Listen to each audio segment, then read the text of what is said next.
Hey, what's going on, everybody? It's 8 o'clock on the East Coast Tuesday night. It's time for Proper Royals Live. By some moment of serendipity, with schedules falling apart and all the best laid plans, poof, who drops in to save the day? Jason Kittinger, out of the blue. Boom, he's going to hang out tonight. It's been a year since he's been on the show, and sometimes life's busy. I didn't really have time to write a show this week, and I was like, what's been going on in the past year? And I was like, everything. All right, we'll talk about that. So we're just going to catch up. We're going to play geeks and hang out about the last year in our industry. We'll find out what Jason's got going on, where we could see him, when we can hang out with him, projects, high-end animals, all that. Maybe we'll get some hot takes on FWC, on morph market, on genetic testing. I mean, it's really, actually, when I think about it, the past rolling 12 months has been really just kind of crazy events going on in the world of ball pythons. So we'll dive into that, and you guys know, we'll just see where the show goes. Again, Jason Kittinger, Kittinger Reptiles. If you don't know who I'm talking about, check him out. You're missing out. I'll let him describe himself, but I hold Jason in very high esteem. He and his wife, Holly, have been very, very good to me, very kind to me, and generous with their time coming on the podcast, and especially on short notice, man. I just took a flyer. I was like, well, maybe I'll just have to do a solo show. And Jason was like, yeah, it wasn't like, what are we going to talk about? Nothing. He was just like, yeah, I'll be there. I'm like, okay, sweet, man. So huge thanks to Jason for sticking around and hanging out tonight, coming on the show. I very, very much appreciate it. Let's get to some announcements so that we can get to the content. First off, thanks to everybody in the chat for being here. A lot of usual faces, which doesn't mean I'm not thankful. It just means, you guys know I suck at shout outs. I'm not going to, I really am not that good. Ryan, it's been a little while. I will say hello where I can. Jeremy, what's going on? Hey, you know what? I haven't shouted out Kike in a long time. Like, hardest working guy behind the scenes. I don't know what he does with his life, but other than take care of other people, and I'm super grateful for it. That's Kike. Check out Bosa Reptiles if you get a chance. Okay, how cool is this? So Shannon Peck, good buddy of mine, breeder down in Orlando, and Port Orange, not Orlando.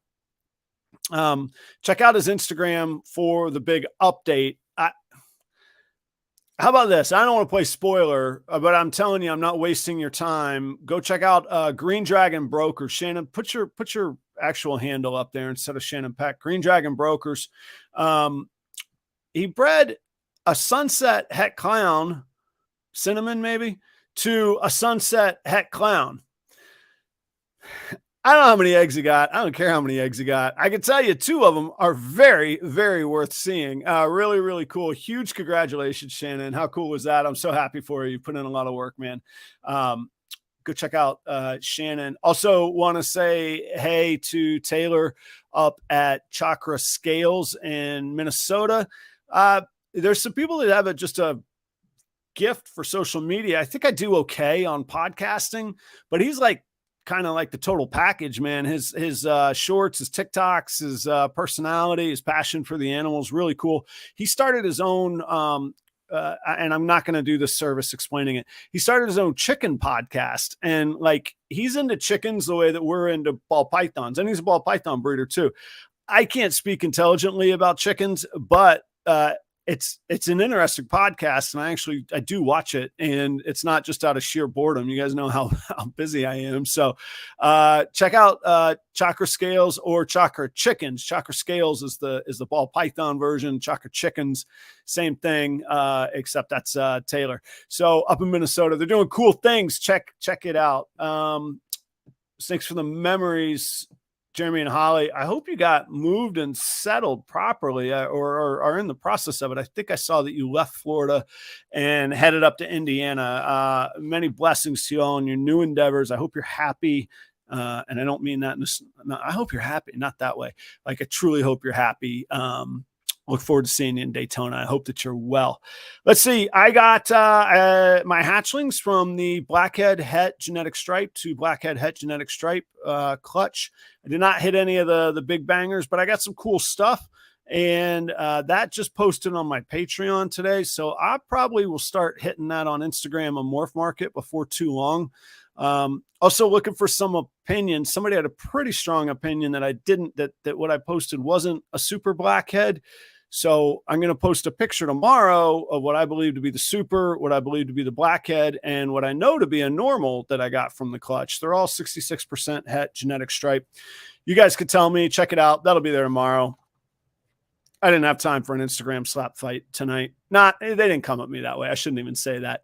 But they did stop talking to me. So I don't know. It leaves the door open. I'm not sure what's up. Check it out. See what you think. I only hit one genetic stripe out of that pairing. There's a super blackhead, a normal, and a genetic stripe that made available. Those will be coming up soon if the Patreon subscribers don't snatch them up first. They get first dibs.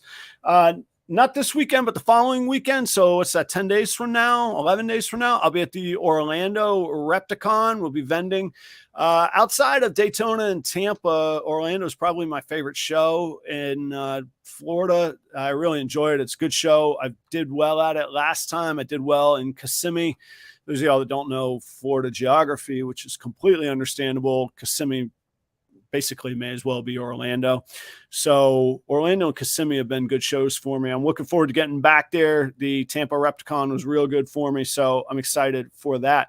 Hey, check out USARK Florida's Instagram. If y'all seeing this, I don't want to rehash the whole story, although I might, I don't know, sometime, not tonight, I won't. Jeremy Baud procured a guitar from me that I'll use the word built, but essentially hot rodded, modified, changed out parts, including the neck. Really made it my own baby. It was my touring guitar for about 5 years. Those of y'all that are into guitars, it was a Telecaster style guitar. We call them a parts caster when you do all those things to it. Anyway, he got the legends, just legends in our industry. Brian Barczyk is on there. Kevin from Nerd is on there. Vin Russo, Uncle Vinny is on there. Anyway, all of these signatures, probably 25 to 30 signatures are on this guitar. It was auctioned at last year's Daytona, raised some money, and it was very in the thousands. It was good amount of money. But the gentleman who bought it is Eugene Bissett, and he's on the board of USARK Florida. And he said, you know what? We're going to re-auction this thing. Gave it to Daniel Parker, who's the communications director for USARK Florida. He's the guy that you see on camera all the time. Turns out he's a ripping guitarist and studio producer. And he used that guitar to record the theme music that they this on USARK News episodes. That is there forever. So I can't believe this guitar came from me. So cool. This month, July 29th and July 30th, they are going to auction that guitar off. 100% of the proceeds will go to USARK Florida. Sometimes behind the scenes, there's things aren't quite as good as they seem. So it's a very, very good thing. And I definitely think we should participate in the Daytona USARK auction. But there's overhead to renting that room. There's the show producers. There's USARK Florida. There's USARK National. And there's a couple other charities that all get cuts from that money that's raised. This auction will go 100% to USARK Florida. There's animals on there. There's that guitar on there. Go check it out. USARK Florida page. Keep an eye on my Instagram. I'll have links on there all the time. So that is cool. Sorry, I've got a lot of announcements, but there's good stuff here. There's content within the announcements, and as long as Jason doesn't run off, I'm in good shape here. He's still in the green room right now. Holly has departed, but Jason is still there. Hey, Thursday morning, I've been teasing a new morning show. It's happening this very Thursday. It's going to be called Proper Cup of Joe. Come hang out 7:30 a.m. Eastern. I'm getting up early. I'm getting going to it. My co-host, his name is Joe, and he's not a reptile guy. He knows nothing of what we're talking about. This is a show about reptile people with non-reptile people friends. So Tuesday nights are kind of the deep dive, nerdy dive, and Thursday mornings are going to be a little bit more lighthearted. Maybe we bring some new people into the community. Maybe we reach some new people. A little more kickback, laid back guys hanging out over coffee in the morning. Joe is an amazing conversationalist. You'll get to meet him Thursday morning. Proper Cup of Joe. Come hang out. Listen to this lineup tonight. Jason Kittinger. Next week, Will Morose. Will is coming on. How cool is this? Like, the way this lined up is phenomenal. Jason Kittinger, Will Morose, then Steve Casino. Steve Casino is going to be on tonight. Totally cool. He came up. He had a scheduling conflict. I don't want to get into his personal business and sharing it, but a very important thing. I'm not offended one bit. He's every bit of a gentleman, and he's just going to come back in 2 weeks. That's just all there is to it. So Kittinger, Will Morose, Steve Casino. How about that, friends? That's content for you right there. There's a little gap in there. I'll figure out the next guest. And then speaking of heavy hitters and people I'm excited to have on, I believe he's in the audience too. Marshall from NOCO. I'm pretty sure that's short for Northern Colorado. Marshall from NOCO. Marshall, correct me. Reptiles or exotics or pythons? I know there's another NOCO out there, but you're the one that I've been after trying to get on the show, which is real cool. So that is all the way out to August 15th, the show lineup. So that's the next month of shows. I'm excited for that. Last but not least, they always say you should challenge yourself, get out of your comfort zone, right? So Monday night, I'm going to be on Angie and Jeff's Celtic Balls podcast. They call it PUI. Podcasting Under the Influence. I think that's what it's short for. Maybe it's short for something. I have no idea, but that's my understanding of the situation. So we will see Monday night how loose Adam gets. I have no idea what I'm in for. And I think, I don't even know. I feel bad because I think Holly might even be watching, but Holly from Texoma, I'm not sure if she's the showrunner, producer. I'm not sure, but she got in touch with me about my logo information for that show. So I got to give Holly a little shout out as well. We all got to hang out together at Jeremy Warfel's, not only his barbecue, but we all came into town a night early. He was kind enough to put us all up. And I should say his wife was kind enough to put up with us all. Jeremy put us up. She put up with us. That's Kara, a lovely host. I thank you so much, all of you all for putting us up. That's it. I don't know. I could ramble on about other things, but let's roll with that for the announcements. Jason Kittinger. I met Jason. I met him at Daytona, and then he came on my show last year. So it's been just about a year since we really talked or hung out. I think we've chatted a few times on Instagram, but by and large, we haven't really kept up a whole lot. We kind of keep up with what each other are doing, but as far as like close hanging out, not really. So I met him at Daytona. I think the plan was to have him on the show before Daytona because he was kind enough. We filmed a little segment. Every now and again, I'll do like a coolest ball pythons at the show, or I used to have this segment called Coolest Ball Pythons in the World. So we did like a best in show at Daytona kind of segment in his booth. That was real cool. And he's just been great. And it was a huge compliment. He had never been on a podcast before, unless he was lying to me. He could have been lying to me. We'll find out. He could have been lying to me, but I don't believe so. He said it was his first time ever being on a podcast. And it was just a huge compliment. Somewhere in there was like, hey, I watched your stuff, and yeah, you seem trustworthy not to screw things up for me, which is like, that's all I want to do, man. Like I'm that guy. So, and again, I told the story earlier. Steve had a scheduling conflict. He'll be back in 2 weeks, but Jason was kind enough to swoop in tonight. No heads up, no show prep, no themes, topics, no nothing. I just sent him a thumbnail. I was like, boom, you're in then. Fine, here we go. So please help me welcome back for the second time to the Proper Royals stage, Jason Kittinger. Jason, what's going on, man? Not much. Dude, your volume is up, man. Holy cow. All right, hang on. Let me bring mine back a little bit, and then let me adjust this for a second here. Maybe I came in too hot. I was too excited. Well, you were.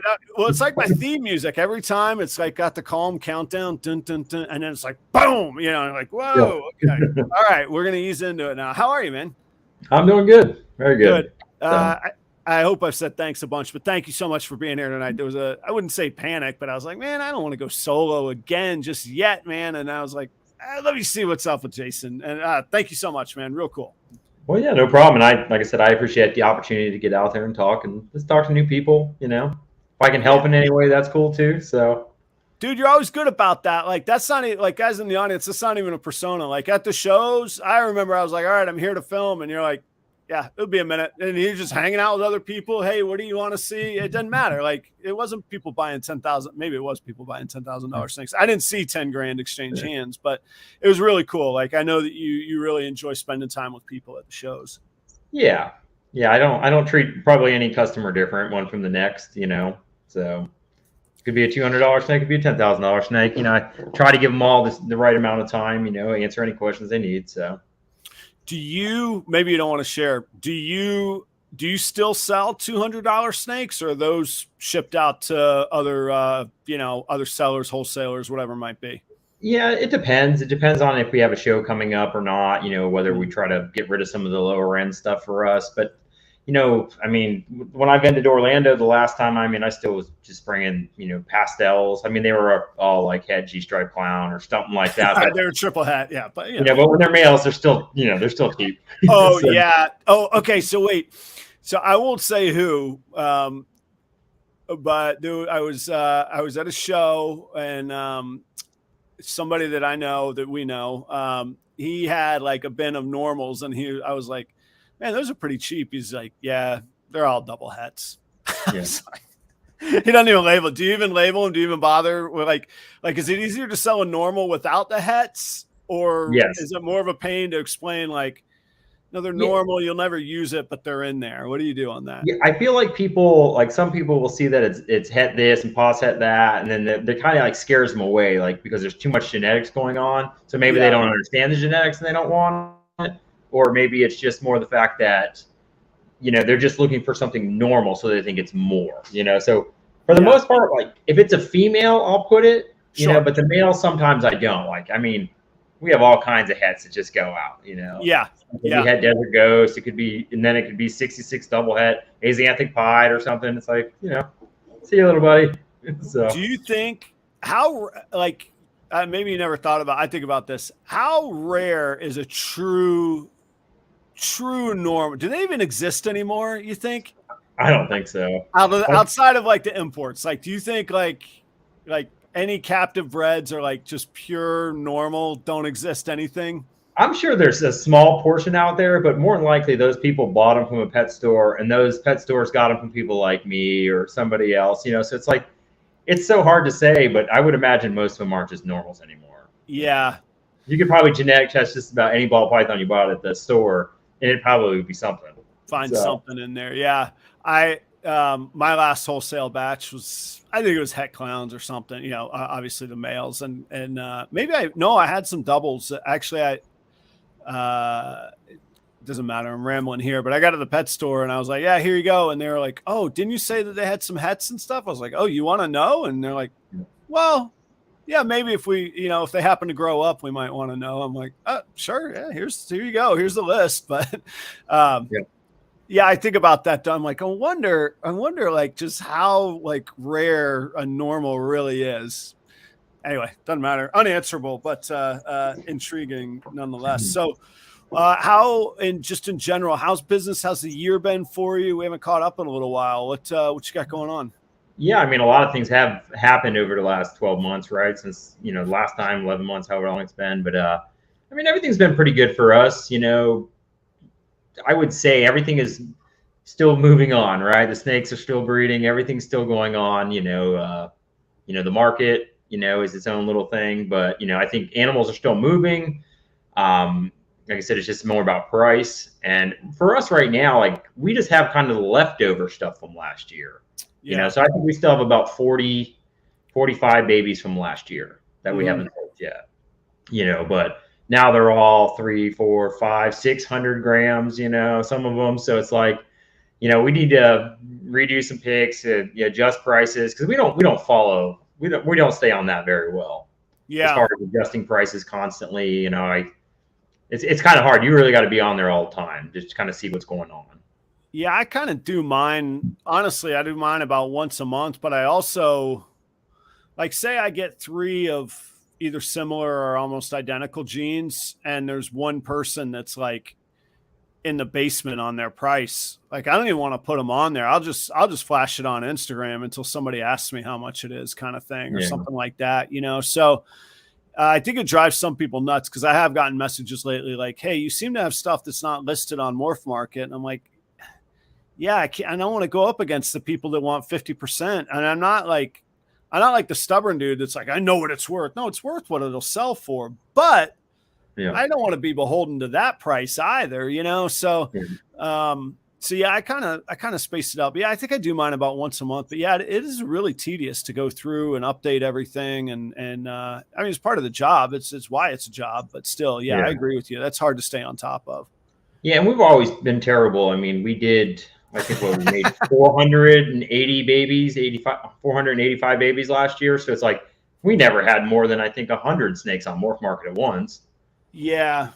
You know, but it's a lot of animals, and we had 100 baby boas too, you know. So I mean, we produced a lot of babies last year, you know. So, but you know, it seems like too, like as soon as babies start hatching out, you know, then we get them all ready, and then it's like, oh, cool, Daytona's coming up. So we don't post because we're waiting for Daytona, and then next thing you know, well, now we're going to Texas, so we're still not posting. Oh, no, Tiffany's coming up.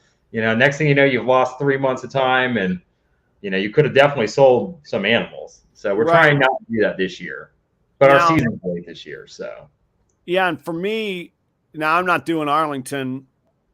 Not that I wouldn't. I just don't. I'm not. But yeah, I go Orlando, and then I think 2 weeks later is 3 weeks later is Daytona. So yeah, it's Orlando, then Daytona, and then a little bit of a breather for me. But I know you guys go out to Arlington. Although Kissimmee is 3 weeks after that. So I mean, in basically 6 week stretch, maybe a 7 week stretch, there's 3 shows, which is pretty cool and good markets. I mean, Orlando and Daytona are always good. Yeah, I like Orlando. Tampa's a really good show too. I haven't vended those shows in a while, so like it's hard for me to get a table. So like even if I had the right animals to go to a show like that, it's like get a table. Get out of here.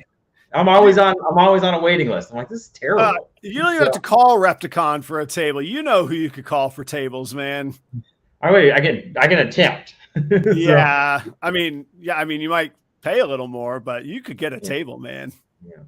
Yeah. Yeah. But I think we were talking in the green room. You're going to come hang out in Orlando, you think, or you possibly? Yeah, I should be out there all day on Saturday. So I just want to, we kind of talked about, you know, behind backstage, you know, is about just kind of, you know, I went to California just to go check out the reptile show out there, see what it's like, hang out with my buddy Danny and his wife Renee, you know, and just to, you know, do something different. And it really boosted the reptile morale, you know, because when you're waiting for the babies to hatch and it's been months of the same old, it's like I mean, I'm speaking for myself. I mean, other people seem to be really jazzed all the time, but it seems like I'll get in that kind of slump, you know, waiting for those babies. And once they start hatching, everything's cool again. So yeah, there's I think it was either some corporate boss or I haven't played very much team sports, but maybe it was some coach too. But they use the analogy of like fire coals. Like coals can stay hot if there's a big pile of them together, but a coal by itself, it just burns out, man. And that's kind of that analogy. It is true. Yeah. It is true. And it actually is part of why I really enjoy this show. Like there's times where I'm like, man, this is a grind. But then come showtime, man, it's a blast. We're just hanging out. I mean, there's 50 people in here, man. Like this is how cool is that, you know? So, yeah, I get it. And speaking of, I got to give you thanks. It was when you were on last time, you told the story of delivering a snake to Danny and Renee at Portuguese Pythons. It took us that long, but they were on last week. Yeah, last week. Yeah, last week they were on. And that I mean, you told me about them. You didn't make the introduction, but I was able to be like, hey, Jason sent me your way. You want to do the show, which goes a long way. So that was helpful. I appreciate that very much.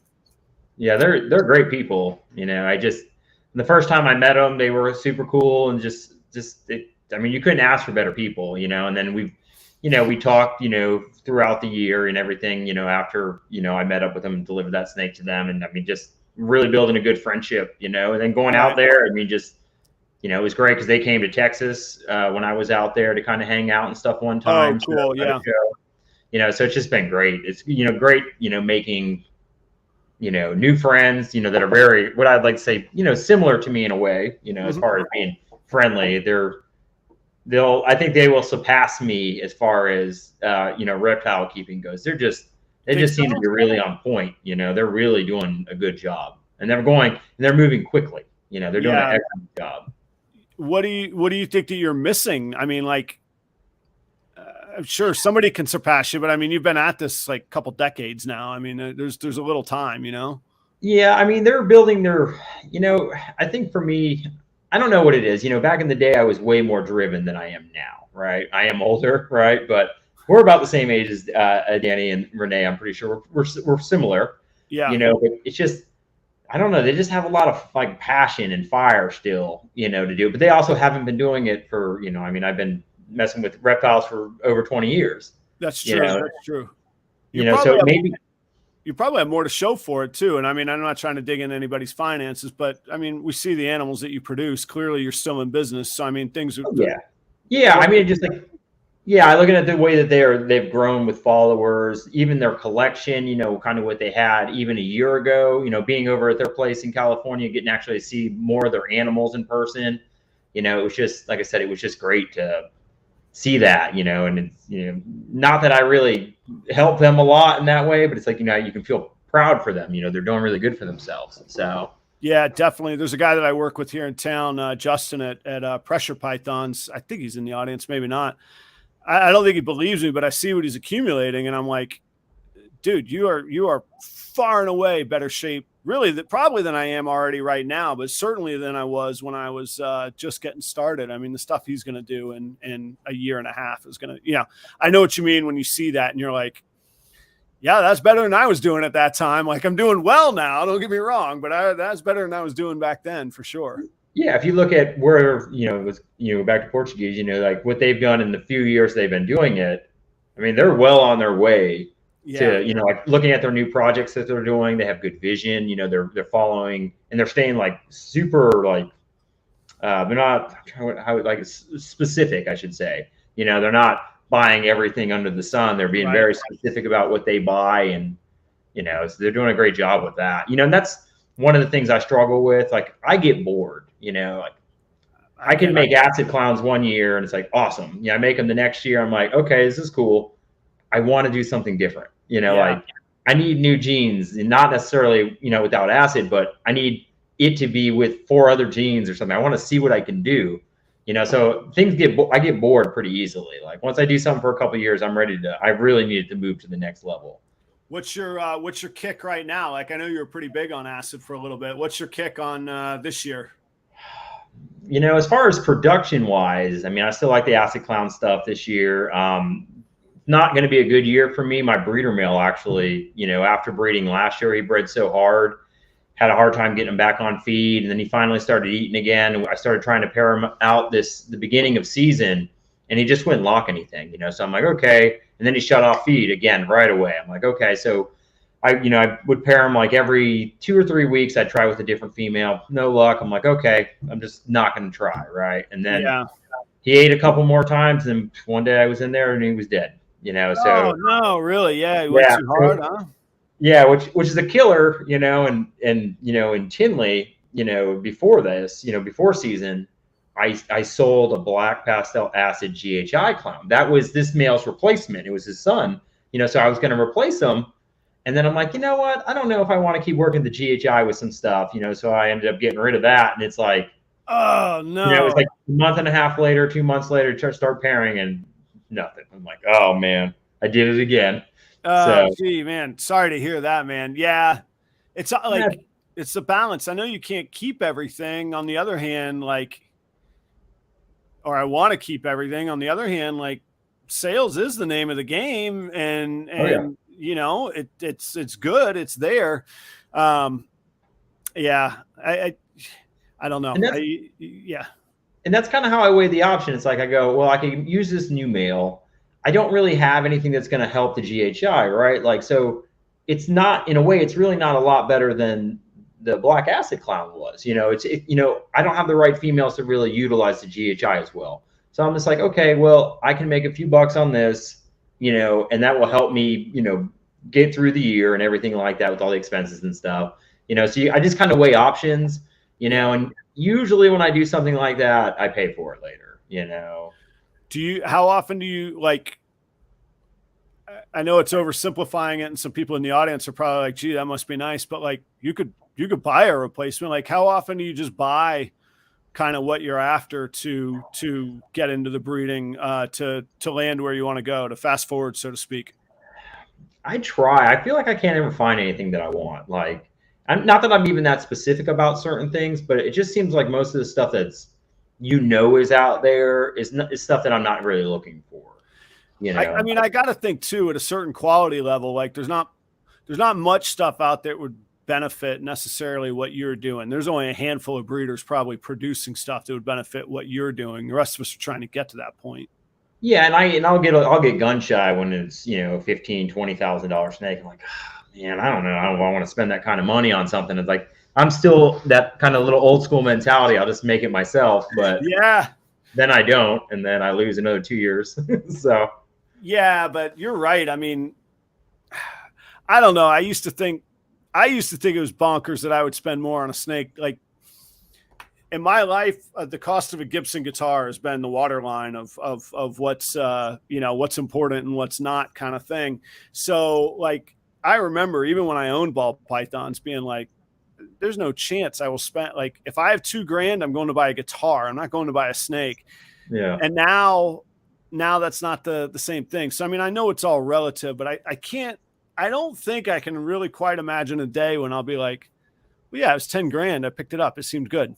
And like, it's $10,000, man. Like, I know how hard I've worked in my life for $10,000, you know, that's so, but I don't know. We'll see. But yeah, the 15, 20 stuff is, I mean, I guess if it were breeder ready, that maybe, but then you go ahead.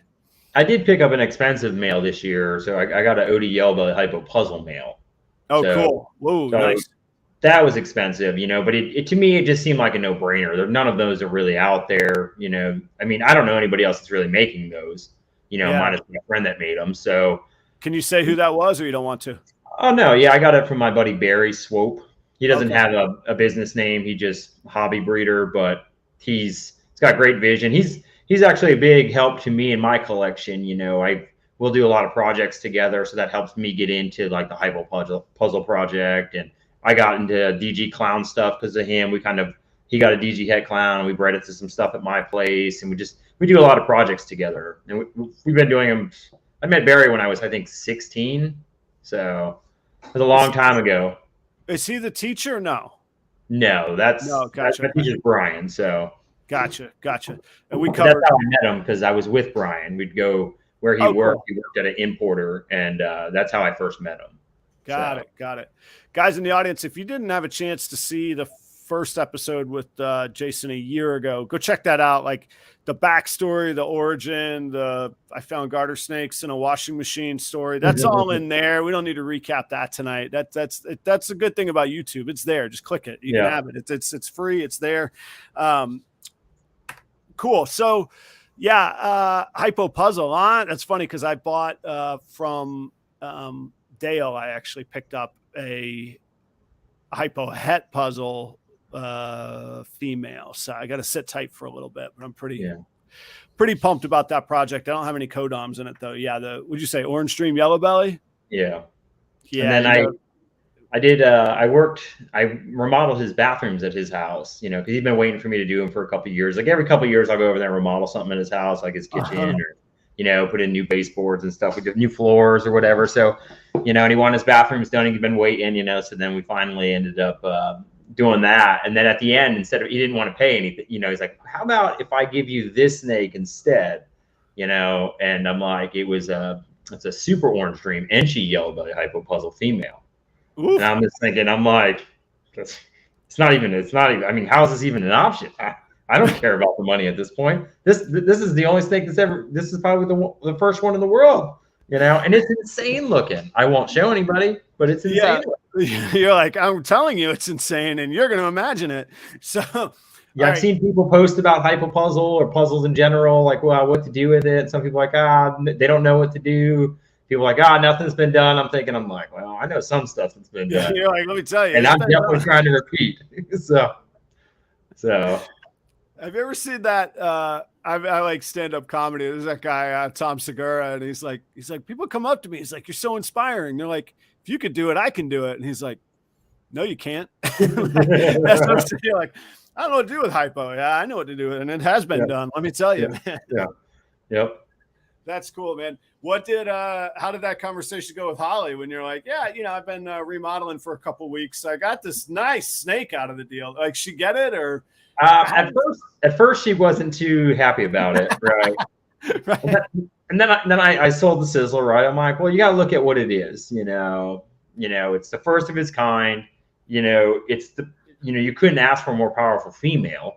Obviously, it would be better if it was a male, but it's still a super powerful female. So, that's a snake that you can keep forever. You never need to get rid of that animal. I mean, you can keep that thing for 15 years and still be profitable and everything on something like that. So, once I kind of talked to her about it, and then she's like, okay, yeah, it seems like a good idea. So, yeah, I mean, and I didn't have to buy it. It wasn't money out of my pocket. Yeah, that's cool. And I'm guessing he probably paid for the supplies and the stuff. Yeah, he bought the material. Yep. Ah, brilliant. Yeah, I'll work for snakes too, man. Yeah. Let me know if you need a helper on the next job, man. I thought about it at one point, about a year ago. I'm thinking, I'm like, maybe a couple of years ago because I built a little snake room for him too. And he ended up giving me a puzzle head hypo a while back. Oh, that's I raised it up and I raised it up to breeding size, and then I sold it like an idiot. I'm like, I don't know what to do with it, so I got rid of it. And I'm just like, I could have bred it to anything, Right. Yeah. I had hypos at the time. I had all kinds of stuff. I could have been breeding it to Xanthic combos. No. My little brain didn't know what to do with it, so I got rid of it. So, and then the worst part is I did it again a couple years later. I made my own, and I raised it up, and I ended up selling it again. I think Daytona last year, and then I could have used it. I needed it now. There's dollar signs. I mean, we can all say that. I don't know. I get it, man. Like, there's a lot that I sell where I'm like, could have used that, but I haven't got some other nice investments or I will say I'm very good about whatever I sell. I generally still at the point where I'm generally reinvesting into the business. I still have other streams of income. But it's a big challenge sometimes to figure that out. Something that just struck me that I didn't have any notes on or thoughts on. And I'm thinking more about my wife than any context of Holly. I know Holly a little bit, but not very well. So how long, like were you already in business when you all met, or did that evolve after you all were already together or married, or what was that timeline like? I was working with my teacher, Brian, when I met Holly, but I was only working with him for a few months, maybe 3 months at that point. So when I was like 16, and then we started dating right after that. Yeah. So I probably shouldn't bring it up, but like when we were in a little bit of a rough patch, when we were in our 20s, our early 20s, there was issues with the snakes and stuff, and I'm like, well, I was doing the snakes first, and the snakes are something I was really passionate about, and not that I was trying to be like super rude about it, but it's like, this is something I'm not really willing to give up. Yeah. We got to figure out how to make this work. Yeah. Yeah. So, and then, everything's fine because we're still together. And, of course. Yeah. And I certainly wasn't trying to bring up anything like that. My question more was going to be, or lead to, cause it's taken a little while for Kelly, my wife, to evolve to, it went through like the stages where like, okay, that's a neat pet. Okay, this is interesting. Okay, those are on you and they're starting to stink a little bit. To like, is this getting out of hand or is this okay? And now we're at like, wow, you're really doing it. Like there's a light at the end of this tunnel for like, we're over the hump or getting there anyhow. And so now it's a lot more of like, wait a minute, what could we make with that? And like she keeps up more than I realize sometimes. Like she knows her genetics more than she lets on. She's like, what I thought that was het something. How come there's no clowns coming out? Like, why did you breed that to something out? You know, I'm like, oh, there's other plants here. But then I'm like, just keep tabs on me, man. What's going on here? You know? Yeah. Well, it took Holly a long time too. You know, it always seemed like I was just blowing all the money we had from me working, right? All the money that came from snakes always went right back into the snakes. Right. You know, and then, you know, she's like, well, you don't know if you're really making money or not. I go, I'm pretty sure we're making money. She's like, well, it just needs to be the snake money that you use to buy snakes. I go, okay. So we separated everything. I didn't put any personal money back in anymore, you know, and, you know, it's been probably 4 or 5 years, you know. That's a really good idea. I mean, because I'm sure you're not, and me as well, aren't the only people that have experienced that. That's a great answer. Hey, fine. It'll pay for itself, but this is what I want to do. And that really disarms any disagreement. I mean, and it, you know, especially it's really crucial in the first however many years of your building, right? I mean, like maybe your first season, you only get 2 clutches and maybe you only make $2,000 or whatever that number is. You obviously, if you want to breed, you're going to reinvest that $2,000 and you should, you know, and we invested so this collection, I'm not even sure how old it is now, 8, 9 years, maybe, you know, the boas are 9 and I think the ball pythons are about 8 years old now. Okay. You know, because I've gotten in and out, you know, I didn't have snakes for very long, but, you know, I keep changing directions. So, you know, as far as this collection is gone, you know, I forgot what I was trying to say. I got lost in thought somewhere. Investing at the beginning. Oh, yeah. So I literally pretty much invested all that money from the snakes for probably the first 5 years. You know, we took a little bit out, right? It's like, oh, I'll sell this big group and then we'll remodel part of the house, you know, because, you know, we just bought the new house or whatever, like 3 years ago, you know, so we take some of that money out and do that, you know. So for the most part, you know, we just reinvested everything, but that helped because it allowed the collection to get bigger and stronger so much faster.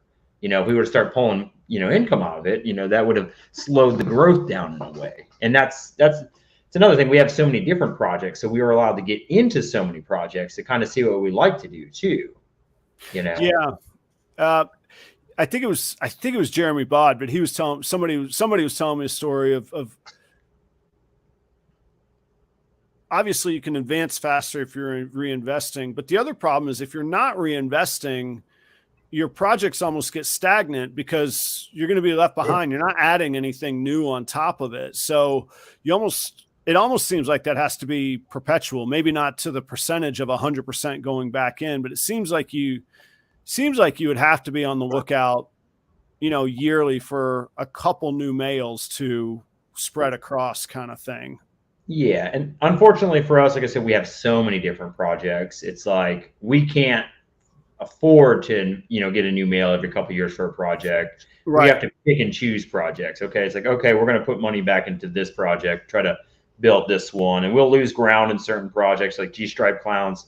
I can't seem to make one to save my life. It's like, I'm ready just to give up on the project and move on, you know. I'm like, GG clowns are kind of that way for me now too. It's like, we made a few years ago and we made, I think, 1 or 2 last year. It's just like, man, we're just not getting it. And this year is going to be probably worse than last year. You know, we might only get like 2 clutches or chances for that, you know. So it's like, some of the projects, like after I go for a couple of years, I'm ready to just go, I'm out. I'm going to, you know, maybe still keep a couple animals, like the best animals, and then get rid of everything else. Yeah. You know? When you're only making 1 or 2 of your hits, it's probably impossible to sell them anyhow. I mean, I wouldn't say impossible. You can always sell them, but like philosophically, business-wise, it's probably almost impossible for it to make sense to sell them. Yeah, we get to the point where it's like, you know, I could sell a snake, you know, that I made, right? Maybe I could get 10,000 for it, which would help financially, but what it can do in the future, if it grows fast and if it does well and everything, it's like, it's going to be exponentially better. And especially for making the collection strong, you know? So I try not to sell the best stuff anymore. You know, I try to hold more of that stuff back. And we really did that last year. We held a lot more double visual stuff back to try to build the collection up so we can drop our numbers down too. because we have way too many snakes. So I was going to ask what's changed in the last year. You said last year on the show, I think you said you were going to be around 500 hatchlings. I think earlier tonight you said about 480 last year. What are you looking like this year for your numbers? Man, I was thinking we were going to be at like 45 clutches. You know, we did 70 last year. But the way it's sitting right now, we're already 45 in the incubator. But I'm pretty sure we're going to hit at least 65. So we might be right back where we wanted to be. I didn't even want to have that many, honestly, you know, because that's a lot of babies to move. But yeah. Well, you I mean, know I'm how not mad, right? I'm not mad about it. you know how they're made. You know how this happened, right? Yeah. Yeah. Okay. I mean, not really. So, okay, yeah, they just hang out and pop out. That's it, man. it's like a stork or something. I'm not really sure. So, you know, it's actually a really good point. Like most of us can like recite all the stuff that happens, but really we don't know. Like we're just like, yeah. Like, do we know what 33 millimeters actually means, or do we just know what it looks like on an ultrasound screen? Like, yeah. Yep. We know what we've been told.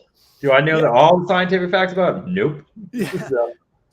I was having that conversation with somebody about magnets. They're like, no. You got the poles and the opposites are attracted. I was like, that's all gibberish. You have no earthly idea how a magnet works. It's freaking magic, man. Yeah. Like you're explaining it and it's true, but you have no idea. And they're like, yeah. Is there a difference? I'm like, yeah, there's a difference, man. That's not the same. Oh yeah. Yep. Let's see. What about so I think you touched on it a little bit earlier, but let's dive in a little bit. You know, one of the big stories of the past 12 months has been is there a reptile recession or a ball python recession? What are you seeing? Like say you touched on it a little bit, but let's pick it up again. Yeah, I mean, for us, I noticed it around Tinley last year. It seemed to be like that transitional point, right, where sales started to really slow. I'm sorry, March or August or October last year? October. Okay. Yeah. You know, so it just seemed like everything just started to kind of slow down real quick. You know, which I think it's the economy mostly, right? I don't think it's necessarily just the snakes. It's not the snakes. It's the economy, really. But you know, I think we started to notice it there a little bit. Prices were starting to fall. Projects were starting to drop. You know, so I think. I don't know. I mean, that's when I first noticed it, and it started, you know, it's slowly gotten worse and worse. You know, I would say Tinley March, you know, it seemed to be a giant reflection on how the snake market was doing. But I mean, people are still moving animals. Yeah. You know? We're not moving high-end animals anymore.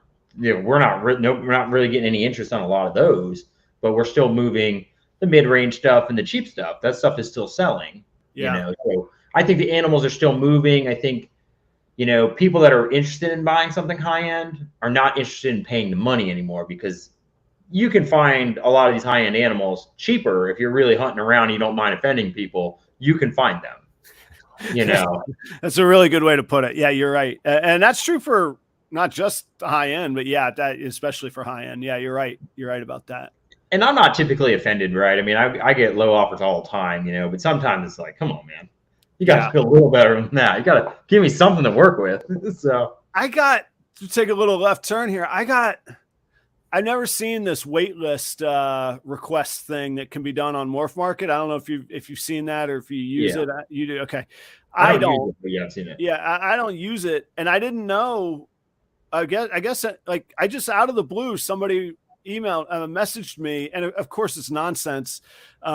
And so I replied in a nonsense way, but they were like, I'd like to get on the wait list for a sunset clown for $1,000. I was like, sounds good, man. You're #1 on the list. You're right there at the top, man. Sounds good. I'm like, what are you I'll talk to you in 10 years. Yeah, what are you talking about, dude? Like, I don't even have sunset. I damn sure don't have a sunset clown listed. And I didn't even know, I don't even know how you send a wait list request, because it was totally made up. It was all just gibberish. Yeah. I don't know, man. I was like, we had somebody ask about a wait list. Somehow they messaged about a wait list. I can't remember what it was, but it was something that we actually work with, right? So it was actually a legitimate thing, you know. But you know, but that it only happened once, you know, and I'm not sure what's happened since then. I don't think we either haven't produced it or not ready yet or something like that. They ain't got the snake though, right? Yeah, I mean that's more of a Holly thing. She'd know more about that, you know. Gotcha. So okay, so what was the and give us some context. So you're mostly doing the NARBC shows and Daytona. Yeah, that's pretty much it. Like we're probably only going to do the Tinley and the Arlington of the NARBCs. Definitely do Daytona. Probably start picking up some of the Orlando, Tampa Repticon, some local ones for us, right? Because they're not far. Orlando's only an hour, you know, so so it's not too bad. And I would like to see my friends, like especially my friends in the state of Florida. I never see them. I see the people in all the other states more than I see my own friends here. You know those are fun hangouts too, man. Saturday nights are always fun on those shows, man. Yeah, it's like, I mean, like me and Dale are good friends, and like I barely ever see him. You know, he drives like 5 minutes from my house to get rodent food, and I don't see him. You know, so like, we talked the other day, and I'm like, I feel like we haven't talked in like 3 months. You know, it's just. He told me he was the one that was flagging you on Instagram for the you know, the offensive content you were posting on there. That sounds right. Freaking Dale, you can't trust him. No, just spare time, just quiet on his phone. Yep, Jason got him. Boom. Got him. Yep. So, all right. So why I bring that up though, and I am in a, when I say a different league, I mean a lower league. This year's really been fantastic for me, and some of that requires context. I have a lot more inventory because I have a lot more clutches this year. My platform's probably better. I started doing shows versus just relying mostly on Morph Market. Like my avenues for revenue are far more diversified. Thank God, because we got to talk about Morph Market too. But it's been a really, really good year for me. Shows have been good. Now, my average animal sale, though, is I'll tell you exactly. I do watch these things. It's $483 as of today is my average sale price. So that's probably a sweet spot of what I produce, the customers that feel comfortable with me, that sort of thing. But it's been a really good year. And I think I'm interested to see, I want to see in another, well, hell, maybe after Daytona, but certainly another 6 months. It's a really weird time in our economy because obviously inflation's still really high. So our dollars aren't going as far as they used to, which means less luxuries like you and I sell. But then like unemployment, historical lows, earnings season, just like this week, the past 2 weeks of the stock market has been through the roof. It's been fantastic. So the economic reports are really good, but the inflation's there. And the last thing I want to do is get into a political debate. So save your opinions in the audience, guys. I'm not interested in that. What I'm saying is the reality on the street, apart from party politics, is a weird thing. People have money. People are employed. Most people aren't unemployed. We've gone through this kind of labor revolution where people made more money, whether it was because of inflation or inflation was because they made more money. So what I'm wondering is if we've come to a bottom on some of that, and maybe it starts with the cheaper stuff and catches up to the luxury, like the luxury of the luxury. I think a $500 snake in general is probably a luxury, but a $5,000 snake is far more further up the chain. So I'm interested to see that. I've had a good year. The luck, maybe it's not luck, whatever it is, the mojo has been good this year, and knock on wood, hopefully it keeps going on that. I've been enjoying the Florida shows. It's been really good for me getting out there and doing that. Well, I mean, because we were talking about this, somebody asked me this the other day, you know, about kind of like, what is your percentage of income from? Is it, you know, are you doing more on Morph Market, more at shows? Right. How does that kind of work for you? I mean, for us, like we figured it out. We probably do, I don't want to say 50%, but probably in that ballpark, maybe 40% of our income comes from shows. So, really? And like 60% from Morph Market? Yeah. But then it's hard because we go to shows and a lot of times we're hopefully selling the expensive snakes, right? So sometimes it's easier to draw those big numbers in from a show than it would be on Morph Market necessarily, right? Because like me, like if I'm going to go buy a $10,000 snake, I want to see it in person, you know? Right. I almost don't, it doesn't matter who the breeder is. I want to see what it looks like in person. I bought snakes from people that are big breeders and you get them and it's like, okay, this does not look the same, You know, it looked way better online, and that's not cool. I mean, genetically, it's still there. It's still a good looking snake, but it's not what I thought I was getting exactly. You know, That's really, I think you're not onto something. I think you know that very well. I think that's where the local and regional shows really come into play. I mean, this will only be my 9th show I've ever done coming up in Orlando, but my local repeat customers have really driven my revenue this year. There's several in Tampa, several in Orlando, and several here in Jacksonville area that they've been really great. I don't know if you saw me looking away or looking a little bit distracted. I just checked my spreadsheet. I've sold 59 snakes this year, only 13 of them on Morph Market.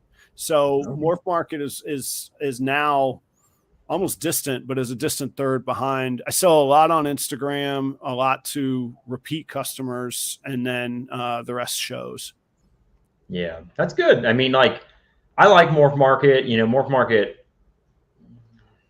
I like Morph Market, I guess. I don't know how else I want to word it. You know, sometimes I don't like saying that anymore. But well, yeah, it's hard, right?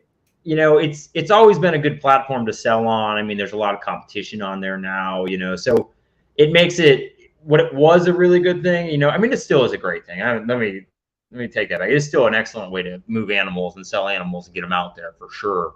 You know, but I definitely enjoy being at a show more so, right? I like making an actual connection with the customer, you know, opposed to, you know, just sending some emails back and forth where people don't even get to talk to me half the time because Holly's doing most of that stuff. You know, like if these people wanted to buy a snake and they actually wanted to call me on the phone, I'm cool with that. Yeah. I love to talk on the phone. So, you know, I'm definitely old school in that way. I just don't like all the text messages and things. You know? Obviously, it's easy. But I don't mind text messages, but I do joke with people like I won't say who. There's another guy that we know that he's like, yeah, if I have my phone set to if you're not in my phone, boom, it doesn't even show me that you're calling. And I'm like, yeah, admittedly, most people that call me want to tell me about my car warranty, but there are people that call me and either want to hire me or want the snake things or you know, some property stuff or real estate or whatever. Like I answer every time kind of thing. So I am that way. I agree with that on there. I don't want to put words in your mouth, but I will say I don't have a problem with Morph Market. And if I wasn't in the sphere of the Morph Market social media, Morph Market would be great. It would be, I wouldn't know. I wouldn't have concerns if the concerns weren't sort of shoved in my face. And that's the biggest concern. It seems blustery and reckless on that side. And I pretty much stay off of social media, right? Holly handles all that stuff. So like, I don't see half of the stuff that goes on. And I love that, you know, I don't even want to know, you know, like I get little bits and pieces of things and I'm just like, you know, it's, you know, I wish it wasn't that way, but it's not affecting my day to day ever, you know, like the platform is still a good platform, you know, all that's still the same, you know, but like I said, it is what it is. Everybody runs their business different, you know. And well, they're wrong. So well, and there's proven success, maybe even in that model, but certainly with him. And I do think his intentions are good. Maybe I'm wrong. Maybe I'm naive. I don't know. Maybe they're not, but I think they are. I don't know the man. I never met the man. I did meet John. I was and remain incredibly impressed with John, the guy that founded, that founded Morph Market, but for the audience. But yeah, John was always great. It was nice seeing him at shows. I would see him at every show. We'd talk all the time. You know, he's just a really nice guy, always asking how he can do something different. Is there something that I didn't understand? Like he's talking about something. I'm like, well, I don't understand how to use it. I'm not like real tech savvy. And he's like, oh, well, here, come over here. He's got my phone. He's doing all this. He's showing me how to get in, change things. I'm like, oh, okay. I just don't know what I'm doing. That's what it was, you know? So he was one of the first guys I met at the first Daytona that I ever went to. And I was like, oh, Morph Market. I didn't know they sold snakes. And I get up to the booth and there's nothing but a banner, a tablecloth, and John with his like business journal and a pencil. And I was like, and I look, and it like his hat's on backwards, you know, his surfer haircut. I'm like, what? Yeah. you're the guy. He's like, yeah, it's me. And he was like, and just exactly what you said. How's Morph Market? What don't you understand? What do you think I could do better? What do you think? How could I serve you? And my son was with me, and my son piped up. And at that time he was either 8 or 9. And I was like, Charlie, it's just this guy's trying to do business. And John was like, no. I need him to be able to understand it. That means everybody can. He goes, what do you think it should be better? And it was like such a great, like, business lesson in that little story and customer service lesson. It was really, really impressive. I was always impressed with John. Yeah. His wife's really cool too. She's really nice too. Oh, she'd be at some of the shows too with them at the NARBC. So, you know, they were great. They're both great. So yeah. That's cool. I hope he's doing well. And I know, I don't want to dig into any personal business, but I know he had some really like amazing family endeavors that he was embarking on in selling Morph Market. And I just wish him the best. Hope there's a ton of joy there. And, you know, hopefully he pops back up one day with somewhere cool and useful. Yeah. I think that'll be cool. Yeah.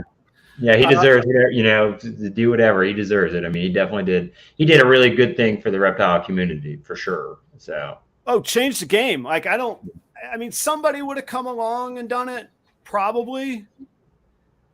But I don't know. Like, his proof of concept was just a rocket ship that all of us have jumped on and all of us have benefited from, man. Again, somebody would have come along with it, but I don't know how many people there are that are that tech savvy and have the ability to do it, that would have had the care to do it. Like that's a hard pitch in a boardroom. Hey, there's this reptile community out there, and look, they got message boards. They need a marketplace, and I need you to invest. You know, like that's a rare thing, man. I don't know where we'd be without him. It'd be quite a bit different, I think. So, let's pause for just a second. I got to pay some bills and say some thanks here. It's 9 o'clock hour. First and foremost, I want to say thanks to the, I think we were at 53 people a moment ago. There's 48 of y'all. Thank you so much. I appreciate you. If you're enjoying it and maybe you forgot to hit the like button, feel free to hit that. It does help.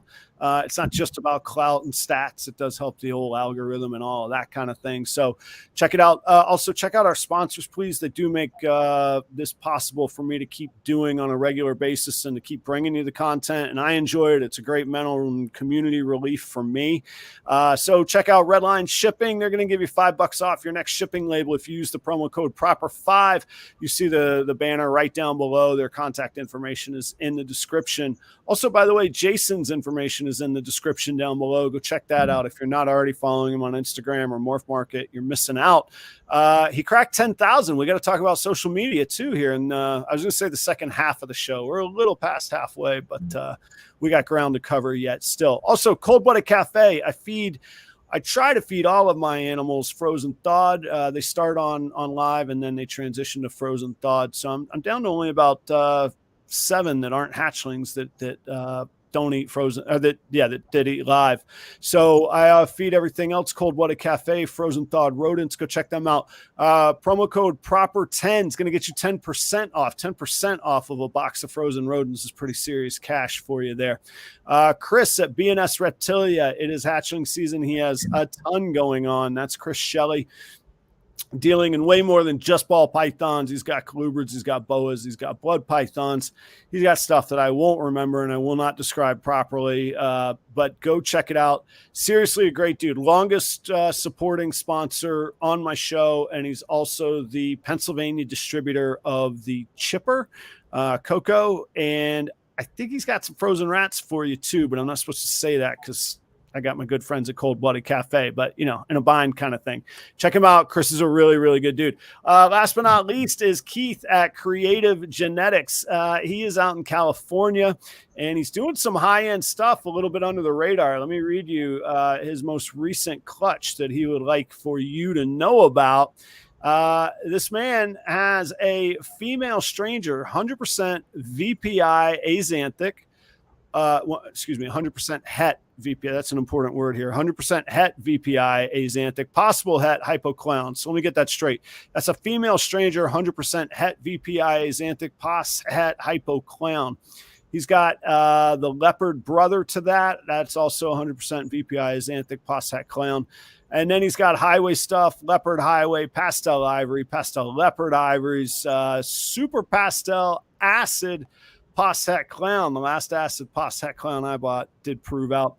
And he's working with several other recessives, clearly axanthic clown, hypo pieds as well, for sure. Go check out Keith at Creative Genetics. His Instagram link is down in the description, and I believe he's in the audience if you want to make contact with him as well. But definitely check out that stranger 100% het VPI axanthic. That girl is available, so check her out. Next week, Will Morose will be on the show. Following week, Steve Casino. And shortly thereafter will be Marshall from North Colorado. I'm sorry, Marshall Reptiles, I think. NoCo Reptiles, NoCo Exotics. Marshall, NoCo, you know what I'm talking about. The Colorado flag on there. He'll be on the show. And then Thursday morning, I start my morning show, Proper Cup of Joe, we're going to call it. That is with my co-host, Joe. And that, let me get the tagline down. I got about 30 hours before I have to have this nailed. It's a show about reptile people with non-reptile people friends. That's like our everyday lives, right? We'll just talk about it on there. So tonight we're catching up with Jason Kittinger. Jason, thanks for filling in again on short notice. Steve had some things coming up, come up on him, but he will be around soon. What's your you were kind of ambivalent towards social media last time we talked, but I see you cracked 10,000 on Instagram, man. What where are you at these days? What are you doing on it?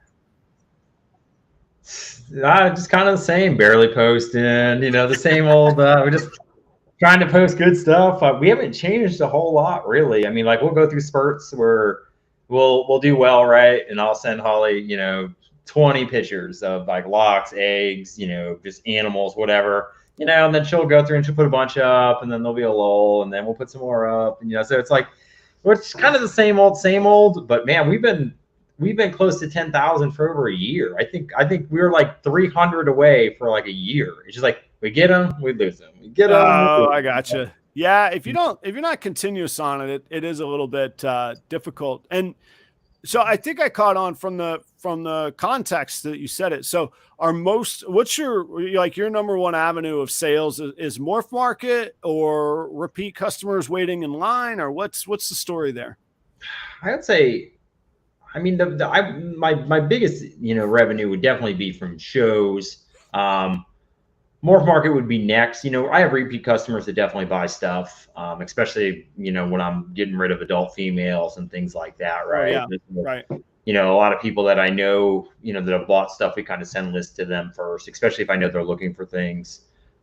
So we try to cater to some of those people. We want to do like an email list or something, you know, so we can give it to everybody that's ever bought something for us, to kind of give them like kind of a first dibs type thing. But I don't know how any of that works. And, you know, me and Holly have been talking about it. So that's something that the next transition I think we need to do. And just, you know, I think it'd be nice, you know, we always try to do, you know, like a repeat customer discount, something like that too. Yeah. So.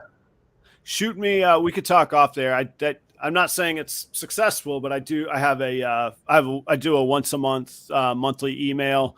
Basically anybody that's conversed or inquired with me before or contacted me, I'll put them on there. And then of course they ask to be taken off, which I got my very, very first take me off this list email back. So that's pretty good. I think I've been doing it for a year and a half or so. So, I mean, that's pretty good to, and I think I'm up to like 300 emails or something. So I do get purchases on there, and I'm thankful for them. And Sarah from Sundog Serpent, she's a Patreon member, so huge thanks to her. But she says, I heard Adam talking about repeat customers, and I felt personally attacked. I was attacked. I'm thankful. I just got to figure out how to keep it going. Like, I got to keep you happy. I don't want you to feel attacked.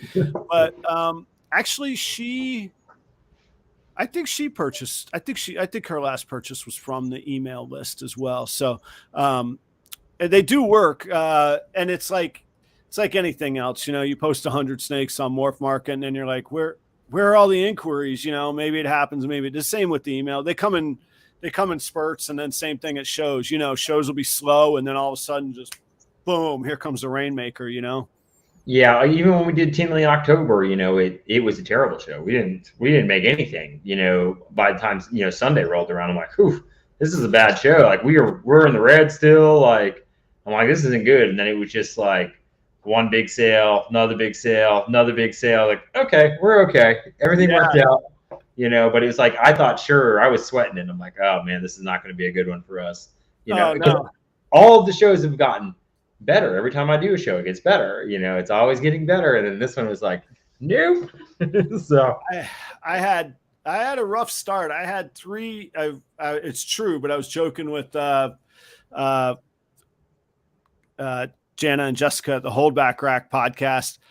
I had a stretch of 3 shows where all I sold was one single Gene Enchi for $72. And I was like, this is awful, man. Like how, like I know I'm going to get asked when I get home how things went. And I have to somehow be like, it's great. It was great to network and it was really great to be out there. It was good. My face, it's out there now. Yeah. Like, oh, this is brutal. Like just, oh, it's god awful. But no, they've been fantastic. I've hopefully knock on wood, hopefully those days are in the dust behind me, but there were some tough ones. It kind of seems that way when you first start doing shows too. It seems like, when we first started, we weren't doing that great. It takes time too, especially if you're going to the same local shows, well, any show in general, right? If you go into Texas and you go there all the time and people remember, they come to you, especially if you treat them well, they find something they like, so it's, you'll definitely get repeat customers at that show. Sure. Well, yeah. And I will, and I'm fortunate and lucky, but yeah, I get people messaging me now. Matter of fact, speaking of $72 Enchies, there was a little girl and her dad, and it was like, I didn't want to take this snake back home. So, she was like, will you negotiate? And I was like, well, if you're going to make an offer, I mean, this girl was like 8 years old, and I'm like, well, if you're going to make an offer. So I sold her a female Enchi for $49, and because she talked me down on it. But they messaged me, hey, are you going to be in Orlando in 2 weeks? We're going to come see you if you are. It's like, that might be a great $49 investment that I just made. Like how cool was that? That's so. I don't know. I enjoy that stuff. Plus the story is good, and if that girl tells her friends how cool snakes are and how much fun she had, how cool is that? Well, that's the thing too. Like I enjoy, like, if I know a customer has a kid, right, and they really want a snake, right, but they're not really willing to spend the money for this one or something, like I enjoy getting that kid excited about a snake, and negotiate, especially if they're going to negotiate with me. I enjoy that too. I can't remember if I think maybe I was in Texas and I had a kid. He came up to me, he was probably 10 or maybe 11.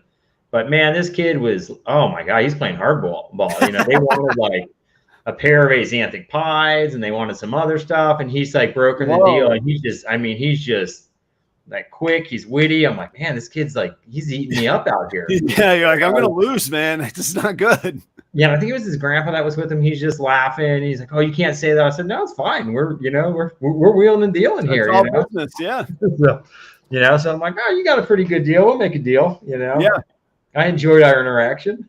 So that's cool, man. I hope he comes back, or at least he spread the good word for you, but for the industry too. All that stuff helps for sure.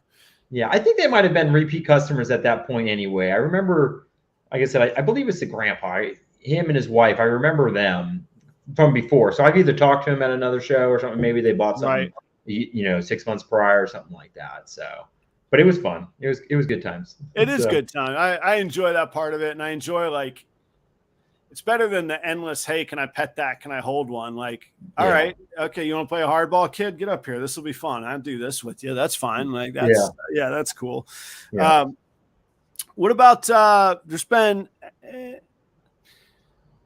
just mostly for something to talk about, not that it's drama, but I'd be interested in your take on it, or if it doesn't affect you at all. But it, like us in Florida, feels like we were able to take a little bit of a breath and an exhale. Like it feels like there's a different direction in the winds with FWC and with sort of the climate towards us. You've been in reptiles long enough. Have you seen it kind of ramp up and cool off before, or what's your feelings from where it's going to go, kind of thing?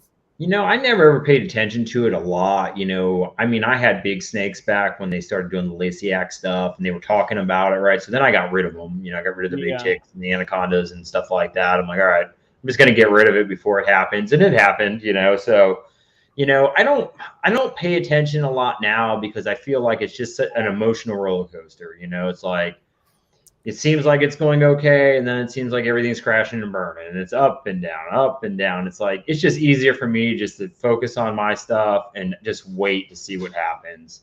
So I try not to pay too much attention to it because at the end of the day, I don't think it really matters. Like, they're going to do what they're going to do. And I feel that way about pretty much all government stuff. I mean, if they really want it, they're going to keep pushing and pushing and pushing until they win. So. Yeah, I respect that point of view. I'm a little more optimistic that USARK is making a difference and that the lobbying effects are. And I think there have been people who have told me personally, not maybe everybody else, but me personally, hey, you're not doing enough, or hey, you got to be at these meetings. Like, people don't realize how big Florida is. Just because of meetings in Florida doesn't mean I can pick up and go there. Like, I got a life to live, and like I can't just go to Miami tomorrow, kind of thing. And I applaud the people to do, and thank God that they did go to those meetings. Yeah. On the other hand, we have paid lawyers that are very, very good and very, very strategic at what they do.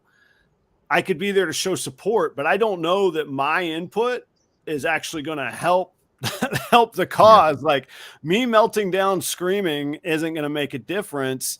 The strategic courtroom codgers that have been at it for decades, they know what they're doing to each other. They know how this plays out. They know how this works. And I've had the unfortunate experience to spend some time in courtrooms. So I've seen this play out in other arenas before as well. I would rather leave it and support. I would rather leave it in the hands of the people that know what they're doing and give them the support, and the people that have a professional communications director. Like, as much pride as I take in my podcast, I'm a dude sitting in a garage with a banner behind me. Like, I don't know that I need to be the face or the voice of that movement. So I've been real pleased. I've been real impressed with what FWC, I don't know if they accomplished it or moved it in the right direction, or I'm real pleased with where we're at right now. And I like knowing that they are, they're active, man. They're busy though, right? Like, they do. Oh, yeah. They are busy, man. So, I mean, they're going after it, and they're doing, you talked about earlier, like, not burning out on passion. Like, that's hard to stay passionate about fighting, like, that's hard to do. That they do it, man. Yeah, the ones that are out there all the time doing it, I mean, kudos to them, man. They're really out there grinding, trying to keep fighting. And like I said, I think USARK Florida is a good thing. Don't get me wrong. I didn't take it that way. Yeah. Yeah, I just feel like, that it just seems like no matter how hard you try, it seems like they just keep trying to come up with something else. They're trying to find a different way, a different loophole. They're just constantly coming, keep going after it. It's like, and hopefully USR can always fight it off, but, but like I said, it's not going to change anything that I do, right? I mean, if something goes south and 6 months from now, they ban all, reptiles in the state of Florida, like, all right, I'll go across the state line. I'll see you guys. I'll just commute, Yeah, we'll figure it out. Right. I mean, there's nothing I can do about it. I mean, at the beginning, because right when we first went full time, it was like right after that they started coming for some of the snake stuff, and they were really fighting against things. It's like, oh my God, this is a terrible time to quit my job and do this. And, but, it's been 2 years now, and it's just kind of, like I said, it's kind of the same old roller coaster, so now if I don't pay attention to it, it's, whatever's going to happen is going to happen, Yeah. So. I do think it's a very slow moving pendulum. And even though, actually, I got a few different thoughts on that, but by and large, I think it's a slow moving pendulum. And I've heard very directly from some people on the USARK board. I've heard the quote, whoever wins this court battle, all they're going to do is appeal it and take it to the next court. So these fights go on for a very, very, very long time. What isn't a slow moving pendulum is when FWC which I don't know how they have the ability and legal grounds to do this. But when they just dictate laws, they don't have to legislate laws. They don't have to have elected officials put things through, a House and a Senate and votes and then answer to their constituents. There's none of that. That's what scares me the most. And I don't know that that'll ever change, but that's the most frightening thing. Like, people that have to answer to their constituents, eventually those chickens come home to roost. But when you got no accountability, that's a pretty scary fight to be up against. So, in the audience, that's a long-winded way of saying support USARK. Go check out that guitar auction on the 29th and 30th, man. I can't believe that guitar's come back up. I'm pretty excited. Is it going to be at the Orlando show? Is that the weekend of the Orlando show? It is the weekend of the Orlando show, and I don't know. It's an online auction, but I don't know if I don't think it's like the post-show auction like they do in Tampa, but maybe it is. Can somebody look on the USARK? I'm going to lose track of doing the show if I go look. Somebody look on the USARK Florida Instagram page. See where that's at. I think it's only online, but you're right. I mean, that should be on the tail end of the Repticon show, man. I would see. I mean, at least if it's opened up to the internet, it should draw more people, right? It should hopefully, get more money and all that too. Not just, not saying the Orlando people aren't going to splurge, but Right. like should definitely get a little more competition out there, So I just wondered because, like I said, I haven't been done in Orlando in a little while. At least it seems like. So I wasn't sure if they did the auctions there, because I knew they did it in Tampa. Yeah, so.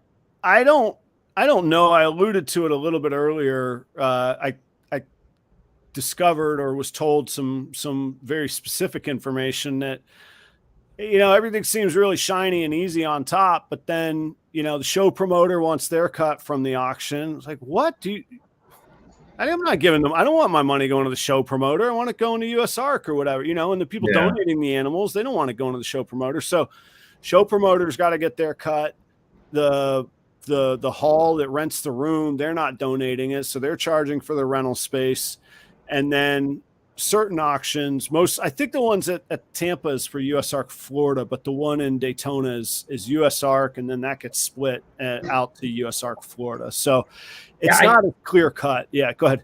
And I didn't know that back in the day too. Because when we first, I would say first, because we'd always do auction stuff, right? We'd donate animals for that and stuff all the time. And I didn't realize there were two different entities at the time. Yeah. I didn't realize Florida had its own when we first started doing it. And then somebody messaged me and said, hey, there is that money doesn't always go to Florida, not all of it, right? I go, oh, I didn't really think about that. So now we support both, right? Right. So right. It's like, because it seems kind of weird, we go to all these different shows and they divvy up that money everywhere. But I guess because Florida's got so many issues, we got to do our own too, But yeah, man, just call us the magazine stand of the United States because we got issues, man. That's for sure. It's a catch. It's a weird catch-22. It's like on YouTube. And actually, this isn't a fair analogy. It's nowhere near as nefarious as YouTube, but like YouTube, the super chats or whatever. YouTube keeps like 40% of that money. Okay. Well, that's a kick. Yeah, that's a kick in the ass. But I wouldn't have gotten it in the first place. So is 60% of something better than 100% of zero? Definitely. Yeah. It doesn't feel good. And like I say, that is not a fair representation of these auctions. These auctions are vitally important and they do go to a good cause. Wayne's time is worth something. He built Daytona. He puts it on. Hilton's charging stuff. What's up, Holly? Hey, I made an appearance. Yeah, welcome. I'm glad to see that you all. Never mind. I'm not stirring that pot. How are you tonight? Good. I finally made sure the little guy was asleep. Oh, cool. How's he doing? Good. I promised him I would get his dad set up and then I would go back, and then he didn't want to fall asleep. Oh no. How old is he now? He's 5. Yeah, that's cool. Yeah. I know everybody says it. It goes fast. My son's 11 now. That's just we had a cool afternoon just building like Lego kind of stuff, which I know most people think is just cheesy. Like, why does that stand out in your mind, Adam? And I was like, because I offered to play Nintendo with him. He's like, no, let's build some Legos. I was like, oh my God, no screen. Yeah. That's a win. Father-son time. Beautiful. Yeah, let's do it, man. Let's build the little things. So it's cool. Enjoy it. I'm glad he's doing well though. Yeah, yeah. His favorite thing to do with him is swimming. Yeah, he loves to swim. I came home from I was working on the other snake building because I'm still in the process of building that building. I gotta hear about that. I was go ahead. We'll circle back there. Swimming though first. Yeah. So I came home and I got home a little bit earlier than I normally planned. Right, I was going to run around, get some more material and stuff like that. But I'm like, I'll just come home, do it in the morning. And when I saw him, he was getting ready to take a bath, and I'm like, well, maybe we go swimming instead. And he was that happy. But then, I still had a few things I had to do, and he was just on me. We're going to go swimming? We're going to go swimming? Like every 3 seconds, I'm like, dude, I need 10 minutes. I got to get the stuff out of the truck. I got to reserve a trencher for tomorrow. I need a few minutes. I got to, I'm like, I wasn't going to feed snakes today, but then my buddy had some like stuff just to feed some of the babies and stuff. Yeah. So, okay, I'll do that so I can feed the babies, but, yeah, he said, give him a few minutes. It probably means 20 minutes, buddy. He needs 20 minutes. Yeah. I got really good at what is it? My God, I can't. Just estimating time. Yeah, I'm great at it. When I'll do that in 2 hours. 6 hours later, I'm out there sweating to death still. Yeah. I'll do a good job though. I think the only thing I'm super precise on is this show. I'm 8 o'clock. Okay, boom, we're on schedule. There's.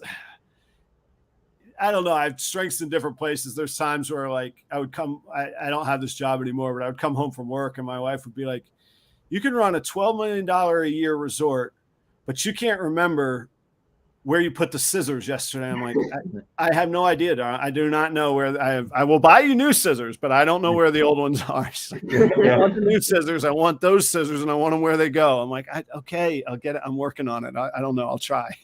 Yeah. What's it done? That's okay. So look bad. When I was looking at the man, life is crazy. Speaking of text messages and phone calls, that's a text message from a guy in Minnesota that wants me to build a restaurant for him. I'm like, that it could be done, but you know where I live, right? This is going to take some work. But anyway, that's a whole different conversation. So when I was rewatching the last episode that you were on, I saw somebody's comment that was like, I hope the facility's coming along. And I was going to ask you about it because that was a year ago. And then I look and I'm like, I'm sure that's the same place he was at last time. I was like, it's probably just somebody confused on the internet. So what's going on with so you have a new building. Tell us the saga of the building. Don't pause. Yeah, you definitely pause for a while. It's just, I was trying to, my thought process is if I'm going to move the snakes, it's going to be a specific time of the year, right? I want to move the snakes in August. I don't want to move them after that, right? I want to move them a little bit before breeding season. I want to make sure most of the females are done doing their thing, because I've moved them before that timeline and I didn't have a big issue the next year. Yeah. Other times I've moved snakes and it was terrible. Things not eating, not breeding, you name it. So I was trying to stick to that and I just didn't have enough time, right? Yeah. Not even close to get done because I had so much stuff going on. Goes back to that timeline estimating. Yeah. It's 2 days to remodel a whole building and no problem. So August snuck up on you. October snuck up on you while you were waiting for August, right? Yeah. Okay. And then I literally stopped working on it for at least 6 months. I didn't even go over there, because we had so many babies, we were doing a lot of shows, so it's it was just constant, just trying to keep up with everything here. And it's going to be the same thing.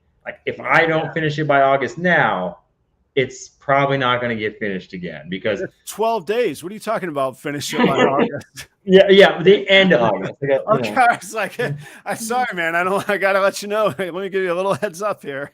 Oh, he works good under pressure. Yeah, I do. I am good at that, but luckily our season's a little bit later. This is the only reason why we're lucky that it's later is because it's giving me more time to go over there and do some stuff now. This time last year, we definitely had way more baby ball pythons and boas, Right. So right now, I think we have 20 baby boas that are out and 1 clutch of ball pythons that have actually shed and started eating. And then we got 2 more that have just come out waiting to shed. So we're pretty low on inventory for 23 babies, It seems super prominent. It's the case for me. That's only a sample size of 2, but a lot of people, I don't hear anybody going, man, it was an early season and I'm loaded up. Right. I have not heard that at all. I've heard a lot of people be like, it's going. But then most people that have comments say it's just super late, which is, it's weird how it happens, and it seems like once you start going late, you just go later and later and later. Right, because it sets their clock, right? Yeah. So in a couple of years, I'll be early. I'll be hatching all my babies in January. Yeah. But it's just so that was kind of a problem last year. Like, and it's going to be the same thing now because we've had so many clutches laid in a small period of time. Right? We'll have within 2 months from now, we'll have 44 clutches hatched out. That's a lot of babies just dumped just like that. Yeah, you have 300 babies there, 280 or whatever it's going to be. Yeah. Jump back to when you were talking about moving them. So if August is a convenient time to move them, to have them situated, when do you generally start pairing all of yours at the same time, or do you do them based on the X months since they laid, or how do you choose when to pair? Yeah, so first time females, I'll start pairing early as long as they got good size on them, right? Maybe something didn't go the year prior, so I'll pair the first time girls first, and then I will check and see which ones ovulated the earliest, things like that, or even go back and check to see if I like what they did the year prior, right? Because maybe I was late on pairing and I missed a clutch the next year because of that. I'll see what they did. So I'll try to look at my records and figure that stuff out too. But usually the first time girls first, and then the other stuff, and I'll slowly start moving the males around, and then I started ultrasounding too. So. Right. And when you say the first timers first, is that late September? Is that October, November? When do you do that? I typically really don't get going until about October. Yeah. I know people start breeding a little earlier than that, and I definitely need to do some of that because that will get some of those first time girls going earlier too. So I have babies earlier in the season too. It would be nice. So I need to start trying to go a little earlier, but we breed so long. I mean, we're still breeding snakes right now. I was gonna say I'm still pairing, yeah. Yeah, and I pretty much just pair continuously, but this year I'm gonna stop. I'm pretty much at the stopping point now. I'm gonna try to finish off a couple girls, and that's it, because I want the males to really have time to, start eating great again, getting all that body weight back, and make sure everything's gonna be good to go. So I can try hopefully to start a little earlier this season. Yeah. I find this brings hot opinions and hot takes. So you're in the pair it and that'll get them kickstarted, get them going camp. Yeah, with all the animals, I will pair at least once, right, before I ultrasound, just to kind of see, just to try to get them doing something. And then when I ultrasound, whatever follicle sizes, that will dictate how I go about my business too. Whether I need to show special attention to certain girls or whatnot. But I don't ultrasound often. I might do it once a month, maybe, probably more like every 2 months. Just seems to be when I have time. If I got to go ultrasound 150 females, it takes a while. Yeah, it does. I got friends that are like ninjas at it. They find follicles like that. They got it done. They're done. It's like they'll go through and do it in no time. It'll take me days to do it. So you also do it by yourself. Yeah, I do myself. I think they do it by themselves too. But I heard some people say one person holds the snake and the other person does the stuff. Yeah, I have Lincoln push the foot pedal for me. Yeah, Lincoln's very helpful. Just endlessly pushing it. You're like, I said, hey, you gotta stop, man. Hold on a second. Let me measure it, and then he wants to measure it. So then maybe that's why it takes all that extra time. There's your 10 minutes right there. That's. Yeah, I let him, move the mouse around and click on it and drag it around, so it takes him a little while. Yeah. But no, Charlie actually usually is the one. Kelly sometimes does it with me, but Charlie's usually the one that does it. So he'll do the freeze, the measure, and then he'll enter it into my spreadsheet while I'm cleaning the girl, putting her tub back away and pulling the other one. So it is helpful. I don't have the foot pedal though. So, I can't, like this time of the year, I can do it by myself. Cause I could just be like, I can just look and be like, those are massive and those are tiny. She's reabsorbing. This one's still good, this time of year, but early in the season, I need somebody else doing it with me to get the exact measurements. Yeah. Especially when you're trying to find those little tiny follicles, if they're 12s or whatever they are, sometimes they're just tiny little things. Yeah. How's your sister doing? She's still working with you? Yep. Good. She's here 5 days a week. So good for you. I think good for you. It seems good for you. Great for me. Yeah. Okay. She cleans this whole room. She just goes round and round in here. Just keep cleaning and cleaning. So I have to tell you all, and I think I've always said thanks, but like you, your sister, Holly were just absolutely inviting to me at Daytona. I had never vended a show. I'm just some like show fly hanging around with my camera and like, you're super cool to me. And then, I end up at the table out on the patio after the auction last year, and the hospitality and the welcoming. It was incredibly cool. It was very nice. I don't know. You might know. I think, yeah, you were on the show after Daytona. Yeah.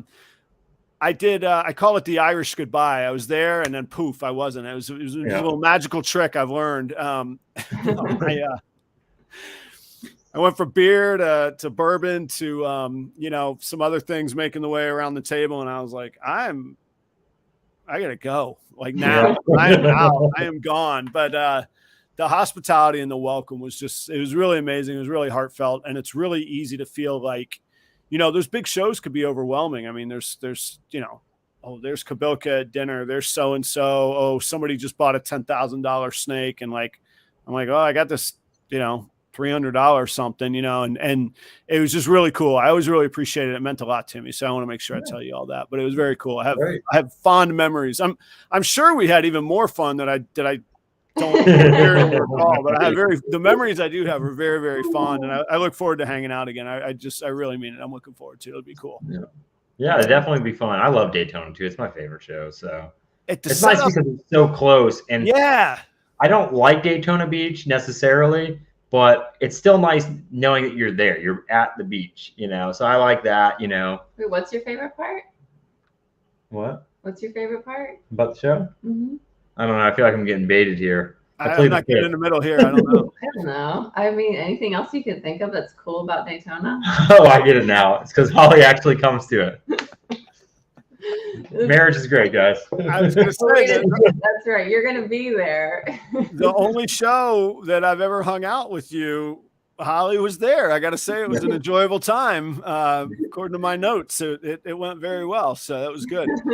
That's what I tell people. I said, I'm pretty sure that even if I disappeared and fell off the face of the earth, that if Jen and Holly still did shows, everybody would be cool still. They wouldn't care. Yeah, I mean, your place is clean. Like she's handling Holly's handling the social and the morph market inquiries. Jen's in there cleaning. What? How come your building's not finished? Yeah, how come your building's not finished again? Let's cover this. I'm joking. I like to go to the gym sometimes. I like to go fishing.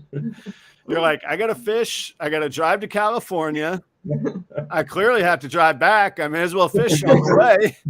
I mean, he's semi-retired, so. I mean, I did always want to retire when I was 40, so I got 2 years to figure it out. Dude, hey, I truly, I mean it. I wish you well. I've had a huge number. My number is 52, and people roll their eyes. They're like, 52. I'm like, on the progression I'm on, that's when I'm going to hit the number that I need. And then I will do whatever I want. If I wanted to do snakes, I'll continue to, but I'll do whatever I want at that point in time. And they're like, you're crazy. I'm like, well, watch me. There it is, 52 or before. And like, even my wife, she was like, that's crazy to say. I'm like, well, I've been saying that since before we got married. So we're in it now. That was 14 years ago. So yeah. I thought we were going to be a lot closer. Everything was going real good. It seemed like. Not that I was ever going to retire at 40, right? That was always a joke. Right. I know what you mean, but yeah. I always assumed that maybe I could do it around 50, right? So that was always kind of something that we went for, I think if the market was the way it was a year and a half ago and it stayed for a few more years, it would have been possible, to be at 50 and do it, but I want to do so many different things, I want to like buy and sell houses, I mean, it takes money to do that kind of stuff. I want to do all kinds of stuff. I want to give back to the community. I wouldn't mind help building houses for people like in need and things like that. Like I want to be able to do other stuff. So I want to be financially free to be able to do that. Yeah. Yeah. I know what you mean. And I guess it comes with getting older, but yeah, there's certain dreams and opportunities right now that excite, like financial opportunities just excite me like a kid in a candy store, man. I'm like, oh my gosh, that's right in front. And I've dreamt about it. And here it is like happening after working, 27-year career and all that. So I'm excited, but the future is really, really cool and really bright. Okay. So where can people see you, like, officially? Like, where you, like, there's Daytona. Is Orlando official? Like, should they come see you, or should just wait to Daytona to come hang out? Yeah. I mean, if you're going to be in Orlando on Saturday, I'm going to be there. I'll be there probably all day. So cool. Wandering. Wandering. I'll be free too, because Holly will be gone, so I'll be free. Wow. So, I mean, he's not excited about not that I was ever not free, right?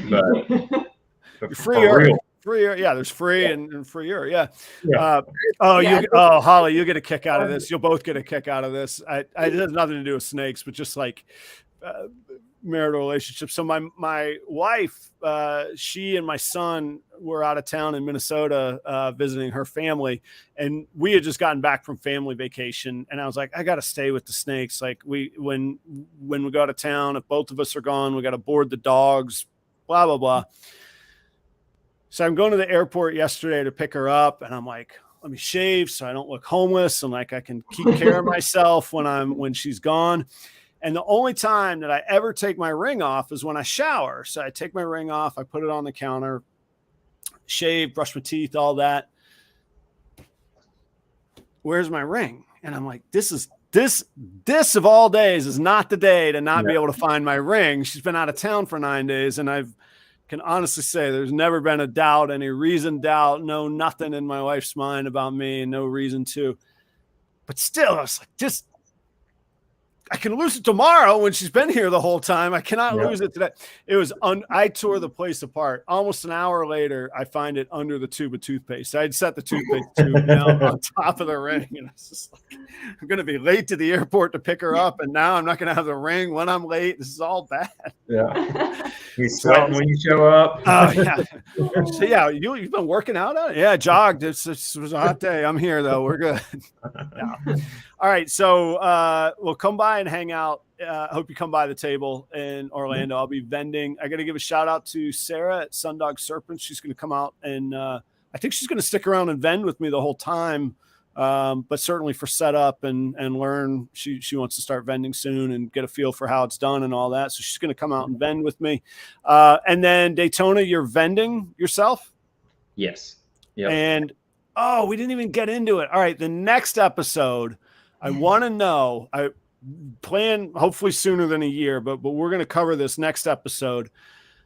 What did you have to do to get that spot and those tables at Daytona? Don't answer. Next time, that's what we need. But I can knock it out real fast. Okay. All right. So set the stage. Tell people about it. Where are you and why is it important there? And then tell me how.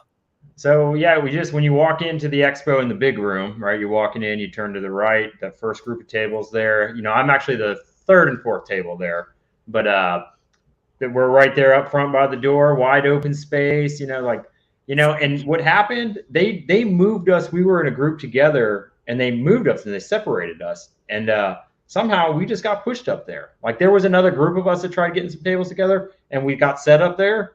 And I'm like, this is the best spot ever, So people wait in line 3 hours to get in there, and you're the first one that they see. Yeah. Like, right here, guys. Come chat. Who wants to chat? And there's plenty of space around there. It's right next to the ATM, so nobody can say I got to go to the ATM. So I see you. It's right there, buddy. It's right there, buddy. I'll keep hanging out. I'll hang out with you. You want security? Yeah. No, it's fantastic. The location, man. It is. I think the reason I'm most excited to vend Daytona is I don't have to wait in that line. It is. I mean, it's exciting because it's Daytona, but when we say it's around the building and outside in the heat, it's brutal. And then it's like Disney World, like when you're like, or like Busch Gardens, when you're like, all right, I'm in the building, and you're like, it's another hour of line, man. It was so terrible. I went out to get some stuff that Holly had brought on Saturday, and I felt so bad. Everybody's just sweating in the sun. I'm like, just let these people in. But now they're finally doing the VIP thing, which they should have been doing forever. Like, get some of these people in. Stop holding them outside. I think they're supposed to be doing it different this year, too. Yeah, and they're supposed to be able to go into whatever room they want, which I think that's the way it should have been. Like, last year, I wasn't too excited that we were open for 45 minutes before a person came in there. It's like, man, we paid for the tables. Like, I'm here to sell between this time and this time. Right. And they don't. I would have shown up later if I could see your complaint on that. Yeah. You know, and if you're in there 1 minute after, you know, they want to kick everybody out, well, they're screaming at you. It's like, it's like, calm down, man. Like, right. Yeah. Yeah. Remember, I wrote the check for you. Yeah. Remember that part? Yeah. Be somewhat accommodating, a little bit more. Like, let the people come in here, because they were arguing in the hallway. I mean, it was just like, just let them in. Yeah. You know, I know you want the people to go that way too. Make some signs so they know it's there. You know, I think it'll be smoother this year. And Holly, I think you're right. I think there's a north and south entrance. I think it's usually just the south entrance that's open. I think they're opening the one on the other side of the building, so that there's two of those big lines working their way into the building. Yeah, they just sent an email out saying something. I don't recall exactly what it said, but it was going to be different to allow more people in faster. Yeah, which would be great. And I think they're going to have 2 people like selling tickets, or like 2 different ticket stations. And, you know, because even when you go to check in, it's like sometimes, I mean, it's like you got who knows how much money an animal sitting in the car in the dead of summer in Florida in a black parking lot, you know, and it's like my truck only stays on for 15 minutes when I walk away from it, you know, it's like, and I'm in there in line, standing there waiting to get my vendor badge because they won't let me in the building. It's like, come on, man. Like, really? I got to talk to you about loading in. Oh, is that hassle loading in too? Yeah. So like, are you coming out Friday? I'm coming out Thursday. Thursday, that doesn't happen. Thursday, you can just go in there. Yeah, I don't have a room Thursday night. I got to come out Friday. So yeah, Friday, it's kind of the hassle of that is trying to get. They won't let you walk through the building either. Like, I'm like, it's a straight shot, and like, you got to go around. I'm like, it's like you're walking all the way around to get around right back where you pretty much were. I'm like, this is like, why don't you do it here where everybody's coming in, do the vendor badges and stuff like that? It would just make more sense, especially when you got all your animals in the car. And if you don't have somebody with you, you know, it's frustrating, you know? Yeah, I'll be by myself. I saw that they did have 2 entrances, or 2 load-in docks. Like room 1 has its own load-in area and room 2 has its own load-in area this year. So maybe that'll help. I'm not sure. Yeah, I don't know how they typically, I mean, as far as a loading dock goes, they just have the one on the one side, but I've never seen anybody but like ARS and stuff use that one. Like somebody that's got big things like Triple L, you know, I don't see a lot of people, usually like the breeders actually running that. You're going through that one, you know, everybody's just in that back parking lot for the most part, but I don't know, but because it was a small area, I had to pick up from over there one time, but it wasn't a real big area over there. But I'm sure if you have a bunch of stuff, I'm sure you could do it. I don't have that much stuff. All I remember from that area was that I just dropped like $2,000 with ARS, and they told me to go over there and they'd meet me out there, and they never met me out there. And the lady would not let me in. She's like, no, you got to go around front. I'm like, I am not waiting in line again. I'm like, that's my rack right there. And she's like, well, he'll bring it to you. And I was like, I ended up I started messaging them on Facebook, Instagram. I was like, somebody get this out of here. And they're like, oh yeah, we'll be right there. We got busy. I'm like, yeah, I see. Anyway, all right. Well, I will see you all soon. Let me say thanks. We'll wrap this up. We're kind of rambling now. I want to say thanks to the audience for hanging out very, very much. I appreciate it. Jason, Holly, thank y'all for sliding in on such short notice. Really, really cool. I'm grateful. I appreciate it. I look forward to catching up. Let's hang out in Orlando for sure, and maybe drinks in Daytona or something. Be cool. Oh yeah, sounds great. And like I said, thank you. I mean, it's nice to get on here and do something different. You know, talk to people, hopefully help people. I don't know if I helped anybody, but. So well, I got and now I know how to get those tables. I'm just gonna be like, I'm joking. Yeah, I need to start. I need to grow too. I want more tables. I want to start growing out. So I want to see if I can't get the 2 to the left of me. So I find that it helps the more tables you have. I feel like you end up selling more. I think because you can have more diversity on the table, and you also have more space. You know, for people to come in and look at stuff. If somebody's you know, in one area, they can kind of walk around and bounce around, see some other stuff. And it seems like it helps a little bit more, you know, to be, you know, if you're real cramped. But I don't need to keep rambling. I'll keep talking forever. I will too. And I'll make a whole show out of how many tables I should have and show overhead and revenue versus overhead. We'll put that on the docket for the next one, the next time I have you on. So I hope to have you back. Holly, thanks so much. Say hello to Jen for me as well. And Yeah, I'm like you. I'll ramble on. With that, I'm saying goodnight. I'm hitting the music. Stick around for just a second, okay? All right. Good night, everybody.